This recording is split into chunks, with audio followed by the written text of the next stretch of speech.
Lorsque Myriam a épousé Ewan, elle pensait qu'il aurait une famille nombreuse. Mais il a quitté lorsqu'elle a appris qu'elle était stérile. Plus tard, elle a découvert qu'elle était enceinte, et quelque chose d'encore plus remarquable s'est produit par la suite. Tu ne peux pas partir. Ewan, nous avons promis de nous aimer dans la maladie et dans la santé. Myriam supplia son mari, Ewan, qui, à sa plus grande surprise, avait fait ses valises et était déjà sur le point de partir lorsqu'elle arriva à la maison après avoir fait ses courses. Nous nous sommes mariés parce que nous voulions tous les deux une grande famille.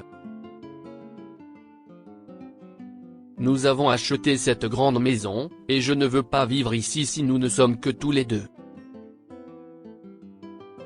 Le médecin a dit qu'il était peu probable que tu tombes enceinte, alors je dois partir et trouver une femme qui puisse l'être, répondit-il d'un ton insensible, lui transperçant le cœur. Nous pouvons essayer la FIV et continuer à essayer naturellement. Je pourrais être enceinte en ce moment. Nous avons tellement essayé ces derniers temps. Rien n'est encore fini. Il ne sert à rien de supplier, Myriam. J'ai déjà contacté un avocat.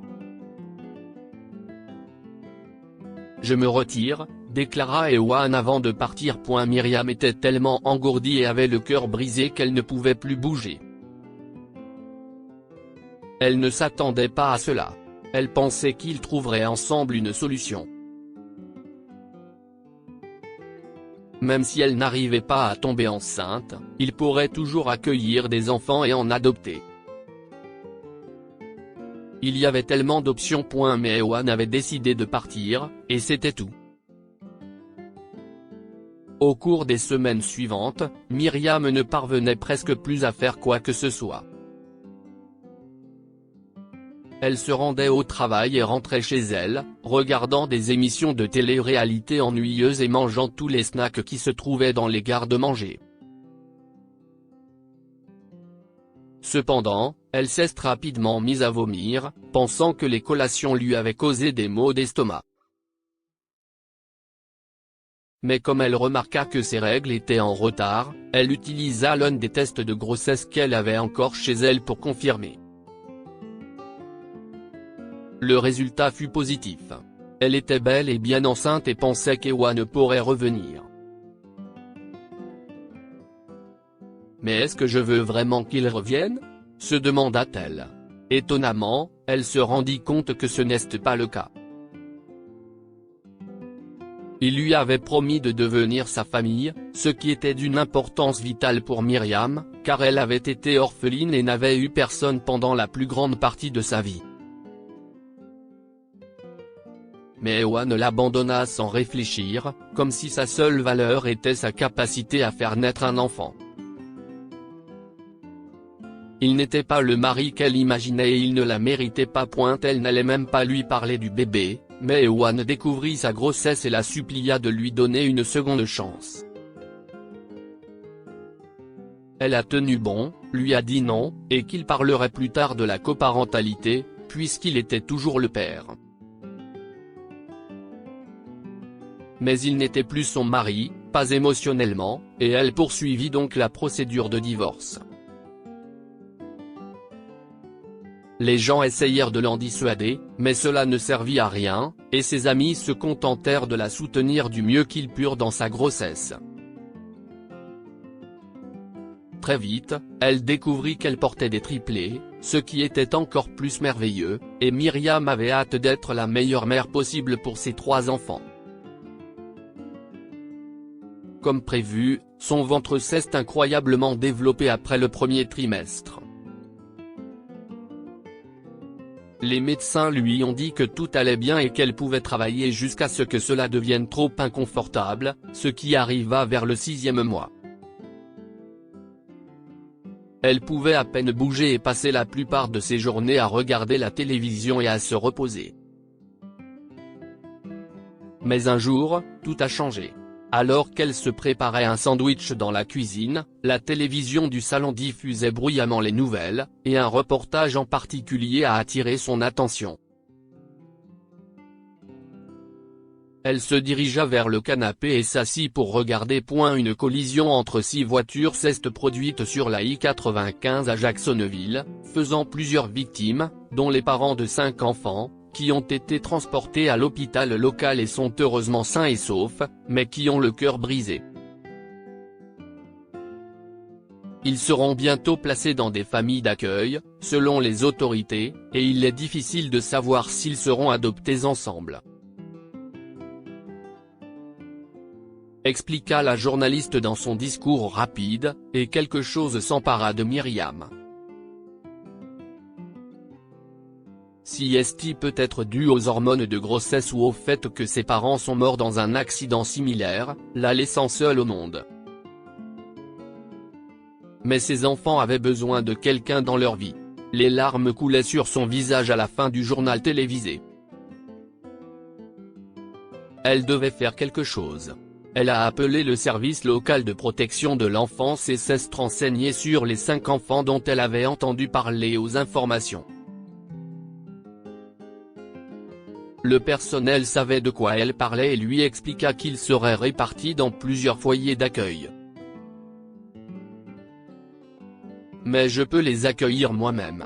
Tous les 5, dit Myriam avec désespoir. Si est très inhabituel, mais vous devrez suivre une formation de parents d'accueil et votre maison sera inspectée, lui dit l'assistante sociale au téléphone, et Myriam acquiesça en acceptant tout ce qu'on lui demandait. Elles discutèrent encore quelques minutes. Est-ce que le fait de devenir mère adoptive alors que je suis enceinte poserait un problème ? Et je suis sur le point de divorcer aussi ? Demanda-t-elle, espérant que la dame l'acceptera. Madame, je crains que ce ne soit trop. Il vaudrait mieux que vous ayez vos bébés et que vous attendiez avant d'accueillir quelqu'un d'autre, répondit la dame, d'un ton incertain. Je sais que si est étrange. Je sais que si est fou. Mais dès que j'ai vu la nouvelle, j'ai su que je devais faire quelque chose. J'ai ressenti quelque chose. Mes parents sont morts de cette façon, et j'étais toute seule. Mais ces enfants sont ensemble, et ils doivent rester ensemble. S'il vous plaît, donnez-moi une chance. Je n'aille pas d'autres familles, mais j'ai une tonne d'amis qui peuvent se porter garant pour moi et être un énorme soutien. Je peux le faire, et j'ai un bon travail, donc l'argent n'est pas un problème, supplia-t-elle la femme. Ok, madame. Pouvez-vous venir suivre une formation de parents adoptifs ? Je pense que nous pouvons faire une exception, au moins pour une période d'essai, afin que les enfants ne soient pas séparés. Cela pourrait marcher, mais je ne promets rien, dit finalement la femme du CPS, et Myriam se réjouit presque au téléphone. Merci. Merci beaucoup. Je vous jure que je ne laisserai pas tomber les enfants, exprima-t-elle en raccrochant et en posant le téléphone sur sa poitrine, soulagée. Au grand étonnement de tous, les 5 enfants furent confiés à Myriam, car elle était la seule à disposer d'assez de place pour les accueillir tous, John, Fiona, Luke, Eric et Lola, tous âgés de 10 à 5 ans. Ils étaient tous épuisés et tristes d'avoir perdu un être cher. L'une des premières choses que Myriam leur a dites est la suivante, « Je sais que je ne pourrai jamais remplacer ce que vous avez perdu. Vous êtes tous assez grands pour vous souvenir de vos parents. Mais je vous promets d'être votre gardienne, votre protectrice, votre amie et tout ce dont vous avez besoin. Vous pouvez venir me voir pour n'importe quoi, et je vous écouterai. Je serai là. » Si est une promesse. Même avec l'arrivée des bébés. Il se peut que ça devienne mouvementé, bruyant et fou. Mais vous êtes en sécurité ici. Vous êtes aussi aimés. Les 2 aînés firent de leur mieux pour aider Myriam avec les plus jeunes et furent à ses côtés jusqu'à la fin de sa grossesse. Lorsque les triplés sont nés, les enfants ont adoré les bébés. Aaron, Isaac et Eric, et tout le monde a contribué à l'entretien du foyer. Les amis de Myriam l'ont également beaucoup aidé, même s'ils pensaient qu'elle était folle de vouloir devenir mère de 8 enfants en un an. Mais même si ces actions étaient insensées, tout allait bien. Cela n'a pas été facile du tout, mais à force de travail, de patience, de communication et d'amour, ils ont réussi à devenir une grande famille heureuse.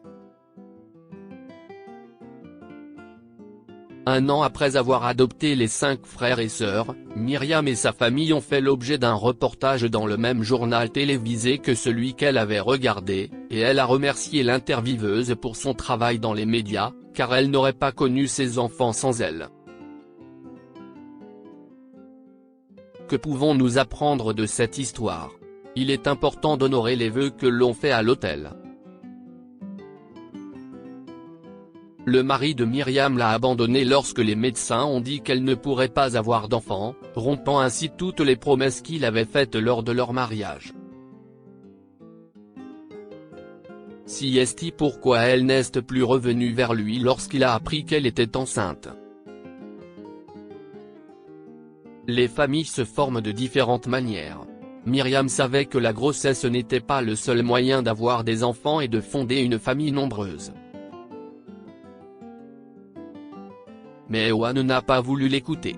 Finalement, elle est tombée enceinte et a quand même adopté 5 enfants qui avaient désespérément besoin de rester ensemble.